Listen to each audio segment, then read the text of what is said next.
नमस्कार दोस्तों, आप सभी को हिंदी टीचर गुंजा मैम चैनल में स्वागत है। दोस्तों, आज हम लोग जानेंगे सर्वनाम। सर्वनाम क्या होता है, सर्वनाम के कितने भेद होते हैं। तो चलिए आइए हम लोग स्टार्ट करते हैं एक इजी से इजी ट्रिक के माध्यम से। दोस्तों, सर्वनाम क्या है? जो शब्द संज्ञा के स्थान पर लिखे या बोले जाते हैं, जो शब्द संज्ञा के स्थान पर लिखे या बोले जाते हैं उसे हम सर्वनाम कहते हैं। अब एक चीज और है कि किसी यानी सर्वनाम जो होता है, दूसरा हमारा एक डिफिनेशन है कि जो शब्द संज्ञा के स्थान पर प्रयोग किए जाते हैं उसे हम क्या कहते हैं? सर्वनाम कहते हैं। ठीक, तो जो शब्द संज्ञा के स्थान पर बोले, लिखे या प्रयोग किए जाते हैं उसे ही हम सर्वनाम कहते हैं। जैसे अब संज्ञा, रही बात संज्ञा क्या है? संज्ञा क्या है? किसी भी व्यक्ति का नाम, किसी भी वस्तु का नाम, किसी भी प्राणी का नाम, किसी भी स्थान का नाम या किसी भी भाव के नाम को ही हम संज्ञा कहते हैं। ठीक, तो नाम जितने सर्वनाम जो वह होता है जिसमें हमें किसी भी यानी समस्त वस्तुओं का हमें नाम नहीं लेना। क्या नहीं लेना है? नाम नहीं लेना है। तो अगर हम नाम ना लें और नाम के जगह पे उसे हम बुला लें, उसको हम प्रयोग कर लें और बिना उसका नाम लिए तो हम उसे ही सर्वनाम कहते हैं। जैसे अभी कहा जाए कि कलम, ये क्या है? कलम यानी पेन। तो ये कलम क्या है?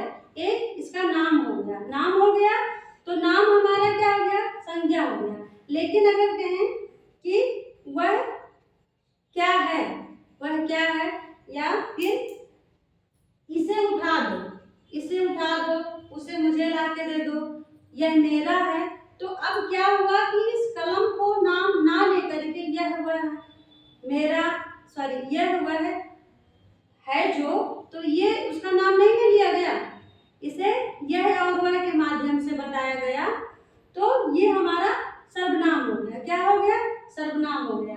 एक जो दूसरा एग्जाम्पल ले लिया जाए, जैसे मान लीजिए कहा जाए कि राजू बाजार गया और राजू बाजार से सब्जी और मिठाई खरीदा, फिर राजू ने सभी सामान मिठाई और को अपने सदस्यों में बांट दिया। तो अब जो ये राजू बार बार आ रहा है नाम, उसको हम क्या कहेंगे? संज्ञा कहेंगे, क्योंकि नाम आ रहा है ना। लेकिन अगर राजू को हम कुछ और शब्द से बुलाएं ताकि लोग समझ जाएं कि राजू को ही बुलाया जा रहा है, यानी वह बाजार गया, वह बाजार से मिठाई और सब्जी लाया और मिठाई को वह सभी सदस्यों में बांट दिया। तो अब वह कहे कि आप लोगों को भी ऐसा महसूस होता होगा कि राजू को ही कहा गया है।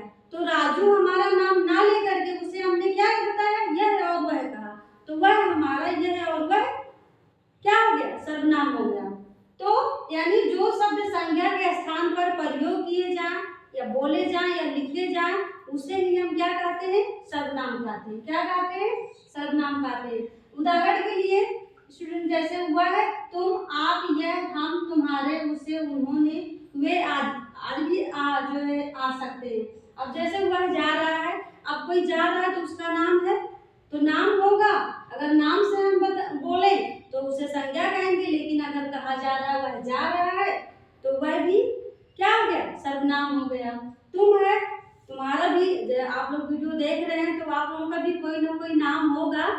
तो अब तुम है, अब नाम हमको नहीं पता है, लेकिन कहें कि आप लोग वीडियो देख रहे हो तो आप क्या हो गए? सर्वनाम हो गए, क्योंकि नाम नहीं पता है। ठीक, आप हो गए। ठीक, इसी तरीके से आप भी हमारा सर्वनाम हो गया। यह हो गया। ठीक, यह, हम, तुम्हारे, उसे, यानी नाम नहीं लेना है।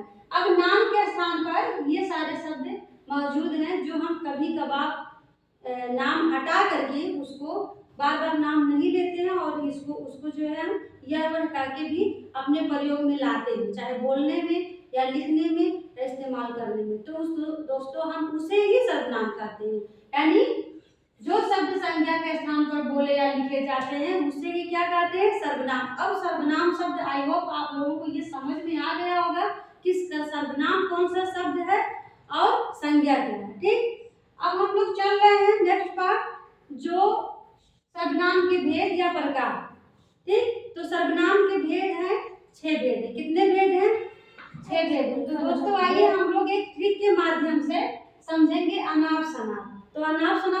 फालतू शब्द नहीं है, बस हम लोग इसको इजी तरीके से समझने के लिए ही हमने स्त्री को लिया है, अनाप शनाप। अब देखिए वो कैसा अनाप और शनाप इन सभी भेद या प्रकार को बड़ी इजी तरीके से आप लोगों को दिमाग में आ जाएगा। अब देखिए आ से हमारा अनिश्चित सर्वनाम, क्या हो गया अनिश्चित सर्वनाम। ना से हमारा निश्चित सर्वनाम वाचक निश्चयवाचक सर्वनाम। पा से पुरुषवाचक सर्वनाम। सा से संबंधवाचक सर्वनाम। ना से निजवाचक सर्वनाम। पा से प्रश्नवाचक सर्वनाम। तो अब इस तरह को अगर आप जान जा रहे हैं अनाप शनाप, तो आ पर अनिश्चित, ना पर निश्चितवाचक और पा पर पुरुषवाचक और सा पर जो है संबंधवाचक और ना पर निजवाचक, पा पर प्रश्नवाचक। तो इस तरीके से हम सभी सर्वनाम के भेदों को एकदम एग्जैक्टली 2 शब्द याद करने से हमारे 6 जो भेद हैं सर्वनाम के वो बहुत इजी तरीके से और लंबे समय तक आप लोगों के दिमाग में चलता रहेगा, याद रहेगा। आई होप, मुझे ऐसा लगता है दोस्तों। तो देखिए अब रही बात की डिफिनेशन की, हमने निश्चयवाचक और निजवाचक को कैसे समझे कि ये हमारा सर्वनाम क्या है, कैसे है, आइए जानते हैं। नेक्स्ट, निश्चयवाचक सर्वनाम जो निश्चित ना हो कि क्या हो रहा है, कुछ नहीं पता है, निश्चित नहीं है, उसे ही हम अनिश्चित कहते हैं। जैसे कोई आया था, नहीं पता है कौन आया, कोई आया था चला गया, पता नहीं कहाँ का है, कौन है, ठीक है, तो वो हमारा क्या हो गया, अनिश्चित हो गया। कुछ काम कर रहा होगा, काम भी नहीं पता है एग्जैक्टली कि वो कौन सा काम कर रहा है उस समय, ठीक, तो वो भी हमारा अनिश्चित हो गया, अनिश्चयवाचक सर्वनाम। दूसरा है दोस्तों निश्चयवाचक सर्वनाम। निश्चयवाचक सर्वनाम जैसे अभी हम कहें कि इस समय हम पढ़ा रहे हैं, तो ये हमारा निश्चयवाचक है, क्योंकि क्लियर है कि मैं इस समय जो काम कर रही हूँ वो आप लोगों के सामने प्रकट हूँ, तो ये हमारा निश्चयवाचक। उम्मीद है कि आप लोग मेरा वीडियो अगर देख रहे हैं तो मुझे ये है कि आप देख रहे हैं तो इस समय देखने का काम कर रही है, निश्चयवाचक सर्वनाम है, निश्चयवाचक सर्वनाम। यह मेरा पेन है या फिर यह मेरा मार्कर है, तो ये भी निश्चय है कि ये मेरा मार्कर है, क्योंकि इससे मैं सिर्फ लिखती हूँ, ठीक। तीसरा आपका है पुरुषवाचक सर्वनाम। दोस्तों पुरुषवाचक सर्वनाम के जो है 3 भेद होते हैं। कितने भेद होते हैं?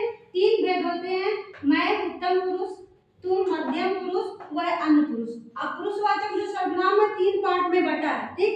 मैं यानी मैं आप लोगों को पढ़ा रही हूँ, तो आप जो है मैं जो है उत्तम पुरुष हो गई, आपको पढ़ा रही हूँ, तो जो है आप मध्यम पुरुष हो गए। अगर मेरी पढ़ाई हुई शैली को अगर आप कहीं शेयर कर रहे हैं तो वो क्या हो गया, वो अन्य पुरुष हो गया। इस तरीके से हमारे पुरुषवाचक जो है मैं उत्तम पुरुष, तुम मध्यम पुरुष और जो है हमारा वह अन्य पुरुष, 3 श्रेणी में बटा है, ठीक। चौथा हमारा संबंधवाचक सर्वनाम। संबंधवाचक सर्वनाम जो एक घनिष्ठ यानी संबंध स्थापित करता है। क्या करता है? संबंध स्थापित करता है। जैसे जो यह वीडियो को देखेगा, आई होप वह बहुत अच्छे से समझेगा, ठीक। दूसरा एग्जांपल ले लो, जो करेगा वो भरेगा, तो जो करेगा वो भरेगा। यहाँ आप लोगों को इस वाक्य से संबंध प्रकट करता है, तो इस तरीके से जो हमारे वाक्य मिलेंगे वो हम संबंधवाचक सर्वनाम होंगे। फिफ्थ हमारा 5 जो है दोस्तों निजवाचक सर्वनाम। निजवाचक सर्वनाम जो निजी आप अपने लिए कुछ कर रहे हैं तो वो आपका निजवाचक सर्वनाम होता है। जैसे मैं अपना काम कर रहा हूँ या फिर मैं अपना काम कर रही हूँ, तो मैं अपने लिए अगर कर रही हूँ तो वो हमारा निजवाचक है। मैं अपना काम स्वयं करूँगा, तो ये सारे हमारे निजवाचक सर्वनाम हैं, ठीक। दोस्तों 6वां हमारा है प्रश्नवाचक सर्वनाम। प्रश्नवाचक सर्वनाम वह होता है जो हम किसी से क्वेश्चंस करें, क्वेश्चंस उसमें में से होना बहुत ही जरूरी है। ऐसे वाक्य जहां हमें क्वेश्चन प्रकट करता हो वो हमारा निजवाचक वो हमारा प्रश्नवाचक सर्वनाम होता है। जैसे तुम क्या कर रहे हो, ठीक, मैं क्या कर रही हूँ, आप कहाँ जा रहे हो, तो ये सब हमारे प्रश्नवाचक सर्वनाम है। तो दोस्तों ये सर्वनाम के परिभाषा और सर्वनाम के सभी भेद। दोस्तों आई होप, मुझे लगता है कि आप सभी को मेरा वीडियो पसंद आया होगा। तो प्लीज अगर नए हैं मेरे चैनल पे तो आप सब्सक्राइब करिए, लाइक करिए। धन्यवाद।